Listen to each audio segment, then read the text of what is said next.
اگلا short question number 4 ہے، تو یہ پھر پیج نمبر 49 ہے، اس کو کائنڈلی ٹھیک کر لیں، اس کا پیج نمبر 49 ہے، اچھا نہیں لکھا جا رہا کیونکہ ماؤس ہے میرے پاس. یہ حج سے مسلمانوں کی وحدت کا مقصد کیسے حاصل ہوتا ہے، پیج نمبر 49.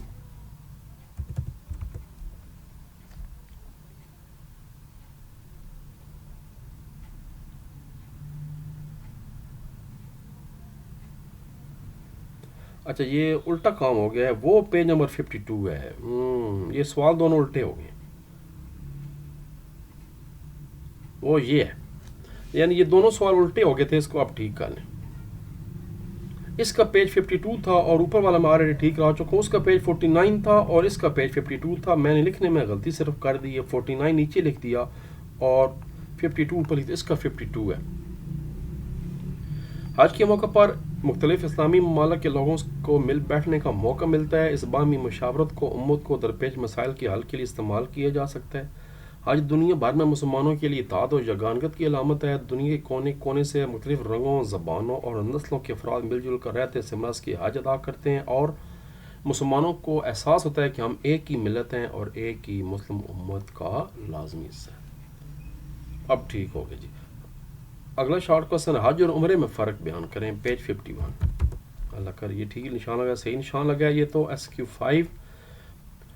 حج میں وقوف عرفات کرتے ہیں، طواف اور سعی ہے، جبکہ عمرہ میں صرف طواف اور سعی ہے، وقوف عرفات نہیں ہے. احرام دونوں میں شرط ہے اور طواف اور سعی بھی دونوں میں ضروری ہے. حج کے لیے ایک مخصوص وقت معین ہے لیکن عمرہ کے لیے کوئی وقت نہیں ہے سوائے حج کے جو 5 دن ہے، یعنی یوم عرفہ اور اس کے بعد کے 4 دن. ان 5 دنوں میں عمرہ ممنوع ہے. حج صاحب استطاعت میں زندگی میں ایک مرتبہ فرض ہے مگر عمرہ فرض نہیں ہے، بلکہ صاحب استطاعت چاہے تو جتنا مرضی ہے ادا کر سکتے ہیں. اب آگے جی لانگ سوال، اور لانگ سوال نمبر 1 ہے، حج کے معنی اور مفہوم اور مقاصد بیان کریں، 48 and 49. 3 چیزیں پوچھی گئی ہیں. حج ارکان اسلام کا 5واں اہم رکن ہے. اس کی فرضیت قرآن مجید میں واضح طور پر آیا ہے. حج کی لغوی معنی کسی کام کی انجام دہی کا قصد کرنا یا ارادہ کرنا. اسلامی شریعت میں سے مراد یہ ہے کہ ذی الحج کے مقررہ ایام میں اللہ تعالیٰ کے گھر کی زیارت کرنا اور جو مقررہ مناسک ہیں ان کو وقت پر اور صحیح طریقے سے ادا کرنا، یعنی منا، عرفات، مزدلفہ. حج کے ایام جو ہے وداع ذی الحج کو جو ہے وہ جانوروں کی قربانی کی جاتی ہے، حضرت ابراہیم علیہ السلام کی سنت کی پیروی کرتے ہوئے. پھر حج کی اہمیت بتانی ہے. جامع عبادت ہے، جسمانی عبادت بھی ہے، یہ مالی عبادت بھی ہے. یہ تمام عبادتوں کا سمجھیں کہ ایک مکسچر ہو گیا اور یہاں تک اس کا بے نیاز ہے، یہاں پر آ کے اس کا جواب ختم ہو رہا ہے، یہاں پر ختم ہو رہا ہے جی. ناراضگی کا مستحق ہے، یہاں پر ختم ہو رہا ہے. اس میں حدیثیں بھی دینی ہیں، یعنی پیج 48 اور 49. کوسچن نمبر 2 لانگ سوال ہے، مناسک حج تفصیل سے بیان کریں اور حج کس طرح ایک عالمگیر برادری بننے میں مدد کرتا ہے. یہ سوال بہت لمبا ہے، میرا تو صاحب میں تو یہ سوال علیحدہ علیحدہ ہونے چاہیے تھے، لیکن ٹھیک ہے، تو ضروری نہیں کہ اکٹھا آئے، علیحدہ بھی آ سکتا ہے. مناسک حج علیحدہ بھی آ سکتے ہیں اور عالمگیر برادری علیحدہ بھی آ سکتا ہے. یہ پہلے تو آگے مناسک حج 8 سے لے کر 13 ذوالحج ہر سال مکہ مکرمہ میں مناسک حج کی ادائیگی کی جاتی ہے. آپ صلی اللہ علیہ وسلم نے خود بھی حجۃ الوداع کے دوران حج کے تمام مناسک خود کر کے دکھائے تھے. حدیث شریف بھی ہے، احرام باندھنا، تلبیہ پڑھنا، وقوف عرفہ، طواف زیارت کرنا، مینا میں قیام، کنکری مارنا، صفا مروہ کے دوران دوڑنا، بال منڈوانا یا ترشوانا، قربانی کرنا، مزدلفہ میں قیام کرنا، طواف وداع کرنا جس کو الوداعی طواف کہتے ہیں، اور مناسک حج. طواف زیارت جو ہے وہ وقوف عرفہ کے بعد اگلے 3 دنوں میں کسی ایک دن میں لازمی کرنا ضروری ہے. آگے چلتے جائیں. یہ پورا صفحہ مناسک حج یہاں تک ہیں. اب اس کے بعد سوال ختم نہیں ہوا، اس کا دوسرا حصہ یہاں سے شروع ہو رہا ہے، امت مسلمہ کی افاقیت و اجتماعی. یہ بھی پورا اختیار دونوں کر لیں، لیکن میں ذاتی طور پر سمجھتا ہوں کہ یہ سوال بہت بڑا ہے، اس لیے یا تو مناسک حج علیحدہ آئے گا اور یا پھر جو ہے وہ امت مسلمہ والا افاقیت اور اجتماعیت والا علیحدہ ہے. پر جو بھی ہے تیار کرنے، کیونکہ اہم ٹاپک تھا. اگلا ٹاپک جو ہے وہ ہے حج کے انفرادی اور اجتماعی فوائد اور ثمرات، پیج 52 اینڈ 53، یہ چھوٹا سا سوال ہے۔ حج کے فوائد اور ثمرات کچھ ہم 3 پہلے کر چکے ہیں، اب یہ سارے کے سارے کرنے۔ حج سے سادگی ملتی ہے، احرام کا لباس شاہ گدا سب کے لیے برابر ہے۔ حج بدنی عبادت بھی ہے، مالی ہے، روحانی عبادت بھی ہے، مسلمانوں میں نظم و ضبط ہوتا ہے، یہ باہمی امت کو درپیش مسائل حل کرنے مدد اتحاد جگانگت کی علامت ہے، ایک ملت ہے مسلمان، یہ بھی اندازہ ہوتا ہے۔ حج ایک ایسی اجتماعی عبادت ہے جس میں ہمارے لیے بے شمار روحانی فضائل، معاشی اور معاشرتی فوائد پوشیدہ ہیں۔ اسلام میں حج کی اہمیت کو ذہن میں رکھتے ہوئے تمام صاحب استطاعت مسلمانوں کو چاہیے اس عظیم فرض کو بھرپور انداز میں ادا کریں۔ اس میں اللہ تبارک و تعالیٰ اور اس کے رسول حضرت محمد مصطفیٰ خاتم النبیین صلی اللہ علیہ وآلہ وسلم کی رضا ہے اور ہمارے لیے دنیا اور آخرت کی بے شمار برکتیں ہیں۔ لو جی، پھر آخر کار چیپٹر نمبر 2 ہمارا مکمل ہو گیا، اس کے بعد جناب چیپٹر نمبر 3 شروع کریں گے، لیکن اب باری ہے فرسٹ ایئر کی، اس کے بھی ایسے میں پہلے 2 چیپٹر کروں گا، پھر دوبارہ 9 کی باری آئے گی اور پھر دوبارہ 10ویں کی۔ تو میں نے بتایا تھا ہم بیک ٹو بیک چلیں گے تاکہ سب کا فائدہ ہوتا رہے۔